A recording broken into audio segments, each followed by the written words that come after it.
बच्चों आज के वीडियो में जानेंगे क्लास 10th परिमेय 6.6 यानी थ्योरम। ये एग्जाम में पूछे जाते हैं, बोर्ड एग्जाम में डायरेक्ट यहाँ से 5 नंबर का सवाल पूछे जाते हैं। तो आइए देखते हैं परिमेय 6.6 क्या कहता है। दो समरूप त्रिभुजों के क्षेत्रफलों का अनुपात इनकी संगत भुजाओं के अनुपात के वर्ग के बराबर होता है। क्या मतलब, चलो लिखते हैं। सबसे पहले दो त्रिभुज हम बना लिए ऑलरेडी, अब इसका नाम अलग अलग देंगे।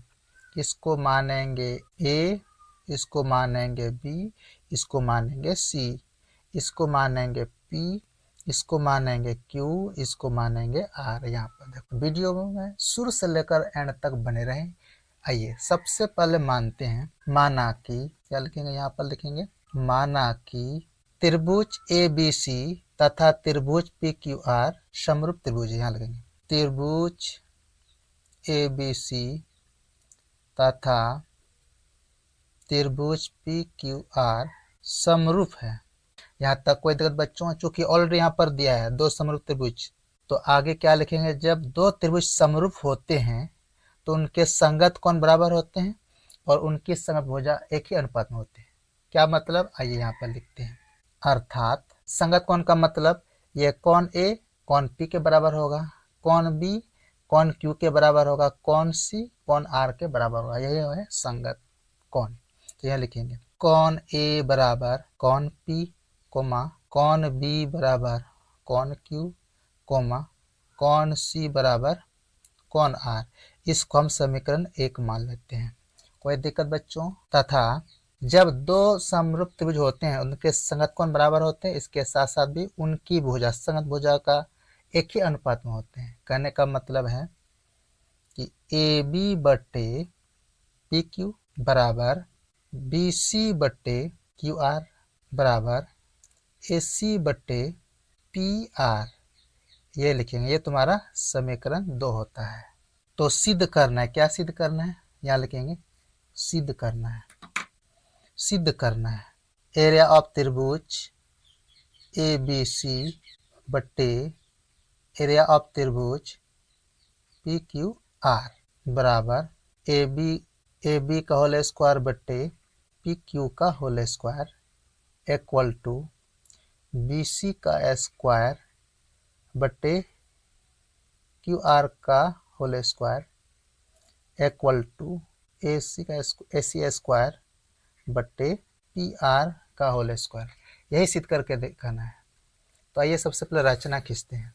रचना में हम क्या खींचेंगे, रचना में यहाँ लिखेंगे, रचना में यानी ए से बी सी पर लंब डालेंगे। लंब डाला मतलब यहाँ 90 डिग्री कोण बन गया। यहाँ नाम देते हैं एम।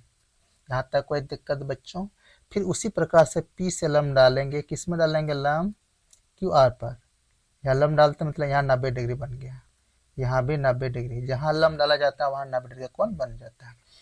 तो यहाँ क्या करेंगे, यहाँ नाम देंगे एम।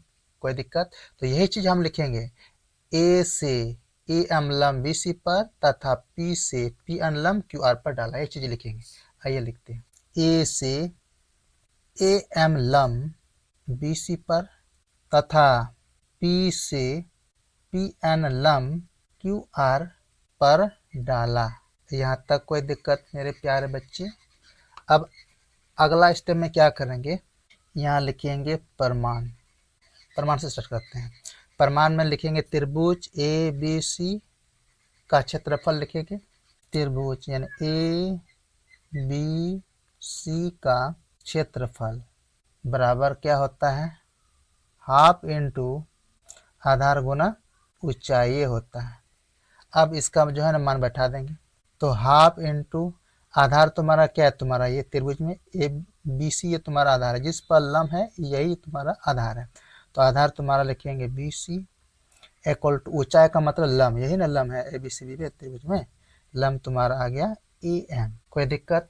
उसी प्रकार से अब त्रिभुज पी क्यू आर में चलेंगे। तो यहाँ लिखना होगा तथा त्रिभुज पी क्यू आर का क्षेत्रफल। क्षेत्रफल बराबर क्या होगा, डायरेक्ट मन बैठा देते हैं। तो क्या हो जाएगा, हाफ इंटू आधार तुम्हारा यह ना क्यू आर है, आधार लिखेंगे क्यू आर, लंब तुम्हारा क्या है पी एन, इसको लिखेंगे पी एन। यहाँ तक कोई दिक्कत मेरे प्यारे बच्चे। अब अगला स्टेप में क्या करेंगे, अब यहाँ लिखेंगे, इसलिए त्रिभुज एबीसी को शॉर्ट में ऐसे लिखेंगे, एरिया ऑफ त्रिभुज एबीसी बट्टे एरिया ऑफ त्रिभुज पी क्यू आर। ये 3 कोना का मतलब ये त्रिभुज का संकेत है, ये शॉर्ट रूप हो गया। अब जो है ना मान लिखेंगे, त्रिभुज एरिया ऑफ त्रिभुज एबीसी के सीधे पे इसका मान रखेंगे, क्या है, half into B C into A M बट्टे इसका मान इसके सीधे में लिखेंगे, यानी half into Q R into P N. यहाँ तक कोई दिक्कत मेरे प्यारे बच्चे। अब क्या करेंगे, ये हाफ हाफ कट जाएगा तो बच गया क्या, ये बच गया ना। इसी को ऐसे लिख सकते हैं कि बी सी बट्टे Q R into A M बट्टे पी एन। कोई दिक्कत, इसको हम समीकरण 3 मान लेते हैं, कोई दिक्कत। यानी बी सी बट्टे Q R into A M बट्टे पी एन, इसको समीकरण 3 मान लेते हैं, कोई दिक्कत मेरे प्यारे बच्चे। अब अगला स्टेप में क्या करेंगे, अब चलेंगे त्रिभुज ए बी एम तथा त्रिभुज पी क्यू एन पर चलेंगे। नाउ का मतलब अब त्रिभुज किसमें चलेंगे, त्रिभुज ए बी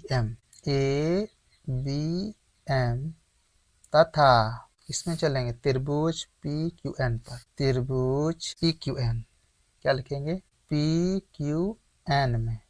यहाँ तक कोई दिक्कत मेरे प्यारे बच्चे। अब क्या दिया है देखो, यहाँ कौन बी और कौन क्यू, यह समीकरण 1 में दे दिया है, कौन बी और कौन क्यू समीकरण 1 में दिया है। इसी को लिखेंगे कौन बी बराबर कौन क्यू, ये समीकरण 1 से। यहाँ तक कोई दिक्कत है, मतलब ऑलरेडी दे चुका है।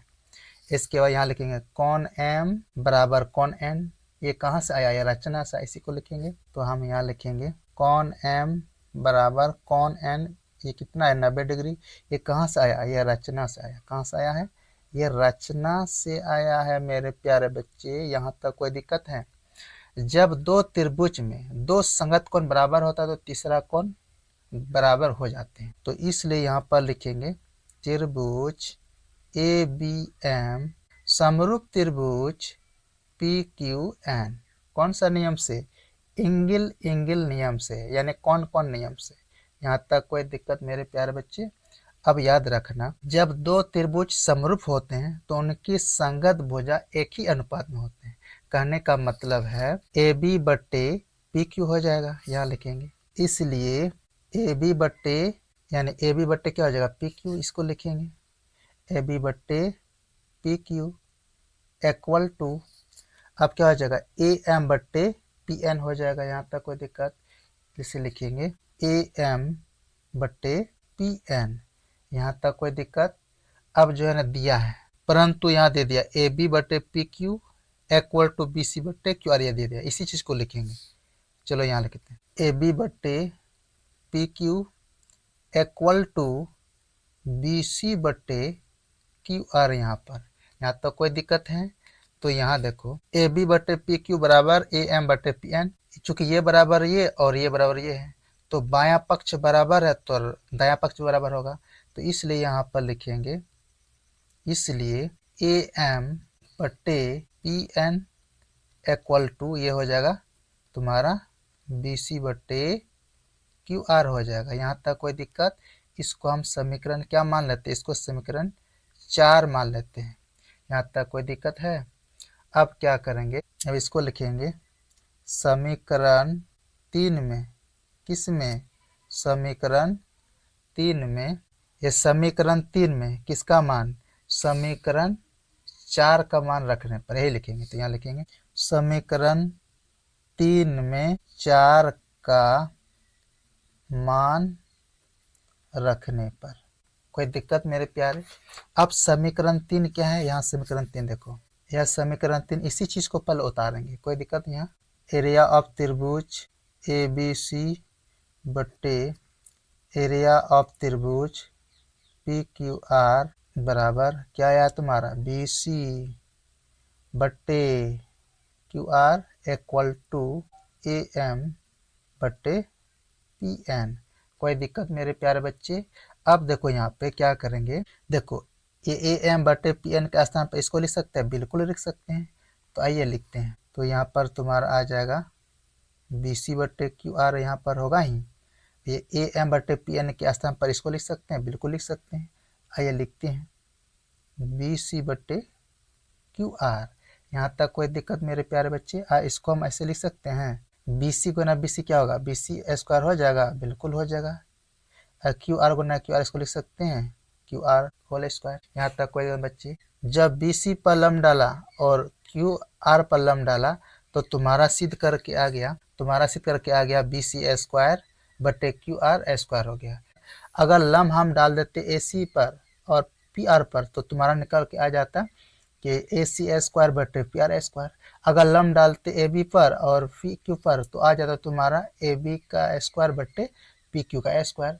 तो इसी को हम ऐसे लिख सकते हैं, इसी प्रकार साबित किया जा सकता है, इसी प्रकार साबित किया जा सकता है। यहाँ पर लास्ट में लिखेंगे, इसलिए एरिया ऑफ त्रिभुज ए बी सी बटे एरिया ऑफ त्रिभुज कौन त्रिभुज है, पी क्यू आर लिए थे। और लास्ट में जो सिद्ध करने बोल रहा था, सिद्ध करने इसी चीज़ को हम उतार दें, कोई दिक्कत है?